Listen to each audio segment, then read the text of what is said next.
وكفى وسلام على عباده الذين اصطفى أما بعد أعوذ بالله من الشيطان الرجيم بسم الله الرحمن الرحيم شهر رمضان الذي أنزل فيه القرآن سبحان ربك رب العزة عما يصفون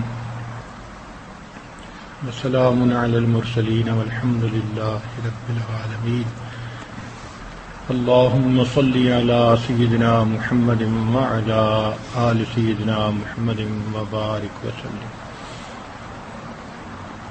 اللهم صل على سيدنا محمد وعلى آل سيدنا محمد وبارك وسلم اللهم صل على سيدنا محمد وعلى آل سيدنا محمد وبارك وسلم رمضان المبارک کا مہینہ اللہ رب العزت کی رحمتوں کا خزینہ ہے. کچھ اوقات اللہ رب العزت نے پسند فرما لیے برکتوں اور رحمتوں کے لیے. جیسے دنوں میں اللہ نے جمعہ کے دن کو سردار بنا دیا، راتوں میں اللہ نے لیلۃ القدر کو سردار بنا دیا.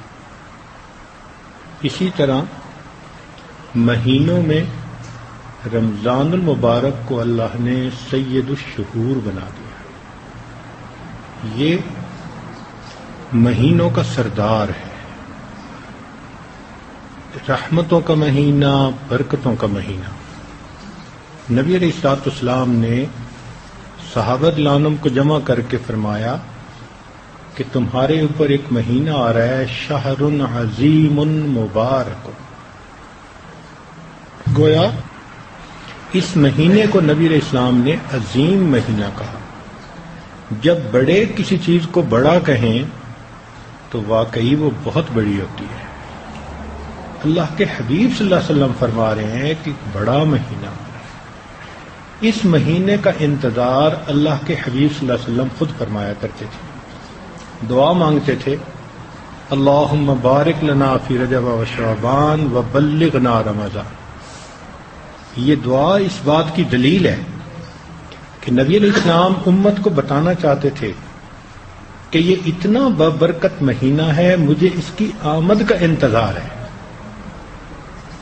اس کا نام شہر المواسات، غمخاری کا مہینہ، شہر الصبر، صبر کا مہینہ، شہر المغفرہ، مغفرت کا مہینہ، شہر الغفران، شہر القرآن. یہ اس کے مختلف نام ہیں. عربوں میں بڑی چیز کے کئی نام ہوتے ہیں. اللہ رب العزت کے 100 نام، اس کے علاوہ بھی معلوم نہیں کتنے، جو وہی جانتا ہے. اسی طرح عربوں میں جو بھی اہم چیز ہوتی تھی کئی نام ہوتے تھے. جیسے قیامت کے قرآن مجید میں کتنے نام آئے ہیں، تو رمضان المبارک کے بھی کئی نام. یہ اس کی عظمت کی دلیل ہے. یہ برکتوں کا مہینہ اور رحمتوں کا مہینہ ہے. ہر چیز کو بنانے کا ایک مقصد ہوتا ہے. اس مہینے کو بنانے کا مقصد یہی تھا کہ اللہ رب العزت چاہتے ہیں کہ میرے حبیب صلی اللہ علیہ وسلم کی امت کے گناہ گاروں کے گناہ معاف ہو سکے.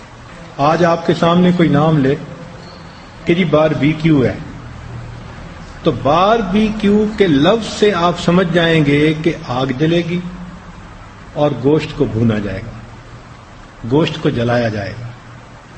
تو رمضان کا مہینہ رمضا سے بنا، را میم ضا، تینوں پر زبر، اور ان کا معنی ہے جلانا.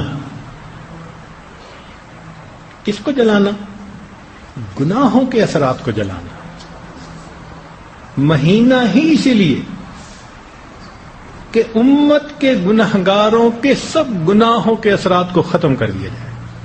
چنانچہ سورج زمین کو اپنی تپش کے ساتھ پاک کر دیتا ہے، رمضان مبارک کا مہینہ اپنے برکات کے ذریعے انسان کے گناہگار دلوں کو پاک کر دیا گیا.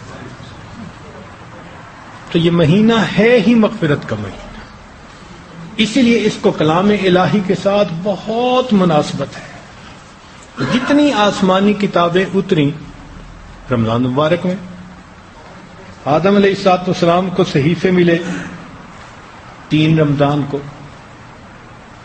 ابراہیم علیہ السلام کو صحیفے ملے 6 رمضان کو، زبور ملی 12 رمضان کو، انجیل اتری 18 رمضان کو، اور قرآن مجید اترا 27 رمضان کو۔ تو سارے صحائف اور آسمانی کتابیں اسی مہینے میں۔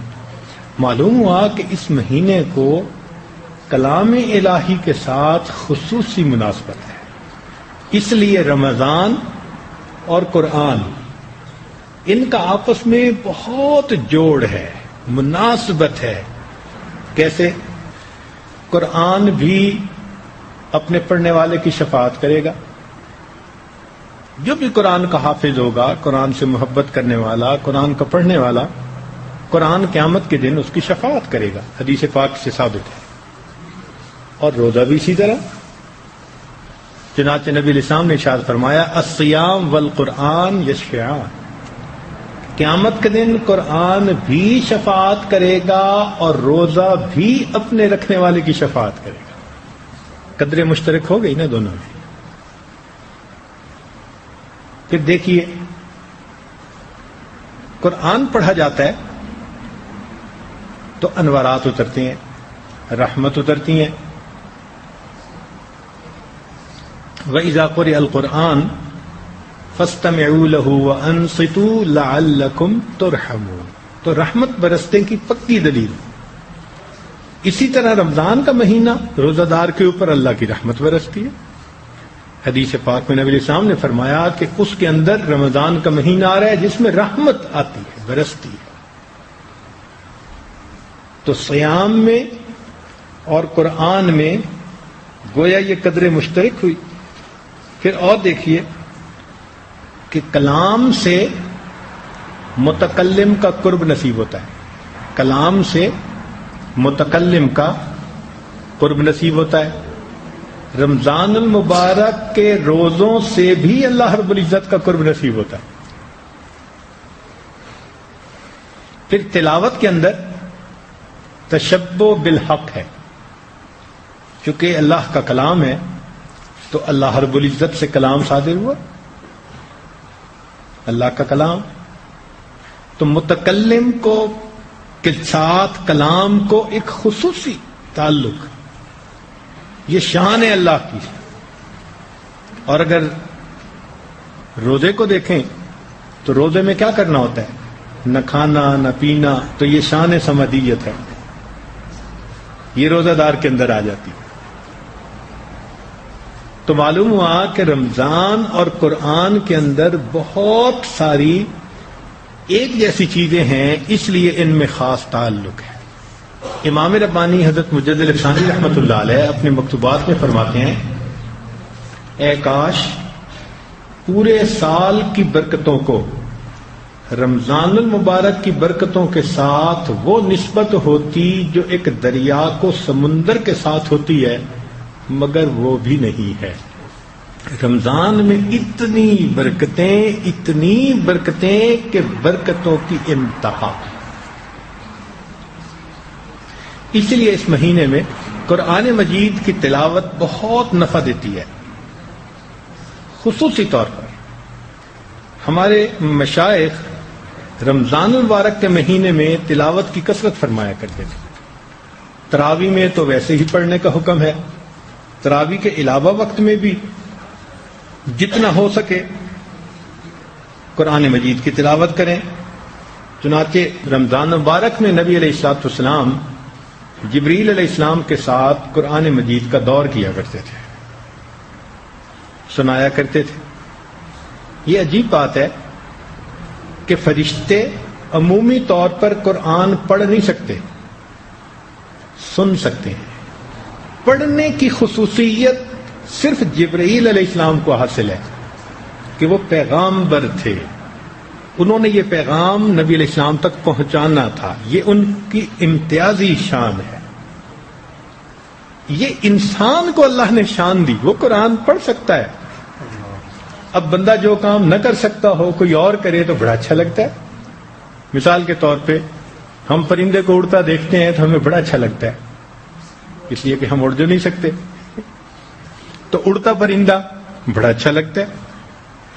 تو فطرت ہے کہ جو کام نہ کر سکیں کوئی کرے تو بڑا اچھا لگتا ہے. تو جب انسان قرآن پڑھتا ہے تو فرشتے چونکہ خود پڑھ نہیں سکتے، فقط سن سکتے ہیں، تو یہ قریب ہو جاتے ہیں، قریب ہوتے چلے جاتے ہیں. اتنا مجمع ہوتا ہے کہ زمین سے لے کے آسمان تک ان کا مجمع لگ جاتا ہے قرآن پڑھنے والے کے اوپر اس طرح. اور روایت میں آتا ہے کہ یہ قاری سے اتنا خوش ہوتے ہیں کہ قریب ہوتے ہوتے بے اختیار محبت کی بنا پر قاری کے لبوں پر اپنے لب رکھ دیا کرتے ہیں.